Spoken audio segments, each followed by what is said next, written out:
বর্ষপঞ্জি থেকে বিদায় নিয়েছে আরও একটি বছর। বর্ণিল আলোকছটা আর নানান উৎসব আয়োজনের মধ্য দিয়ে নতুন বছর ২০২৫ সালকে বরণ করে দিয়েছে বিশ্ববাসী। আরও জানাচ্ছেন শফিউল্লাহ সুমন।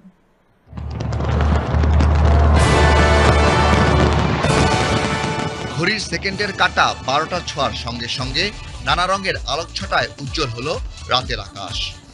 নিচে পানিতে তার চোখ জুড়ানো প্রতিচ্ছবি, চারপাশে মানুষের উল্লাস। এ চিত্র অস্ট্রেলিয়ার সিডনি শহরের অপেরা হাউস এলাকা। খ্রিস্টীয় নতুন বছর ২০২৫কে এভাবেই বরণ করে নিয়েছে অস্ট্রেলিয়ার বাসিন্দারা।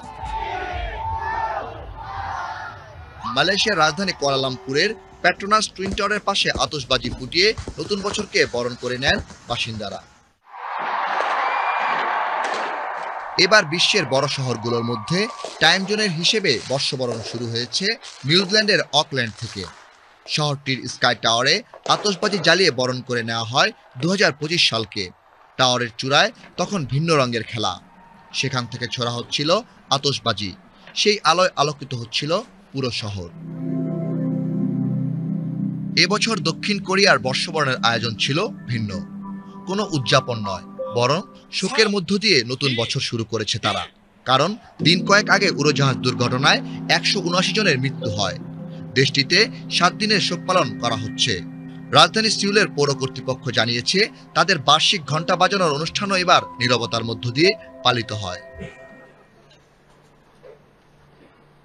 বাকি বিশ্বের চেয়ে জাপানের খ্রিস্টীয় বর্ষবরণের ভিন্নতা রয়েছে। এমনিতেই ১লা জানুয়ারি জাপানের জাতীয় ছুটির দিন। দিনটি উপলক্ষে দেশটির ঘরবাড়ি ও মন্দিরগুলো পরিষ্কার পরিচ্ছন্ন করা হয়। এর আগের দিন মধ্যরাতে রাজধানী টোকিওর তোকোইদাজি মন্দিরে জড়ো হন মানুষ। মধ্যরাতে নতুন বছরের ঘণ্টা বাজানোর আগে সেখানে প্রার্থনা সারেন তারা। নতুন বছরকে বরণ করে নেওয়া হয়েছে চীন, হংকং, সিঙ্গাপুর, মালয়েশিয়া ও ফিলিপাইনেও। বর্ষবরণের আগে চীনের প্রেসিডেন্ট শি জিনপিং জাতির উদ্দেশ্যে দেওয়া ভাষণে বলেছেন, দেশটির অর্থনীতির গতি এখন ঊর্ধ্বগামী।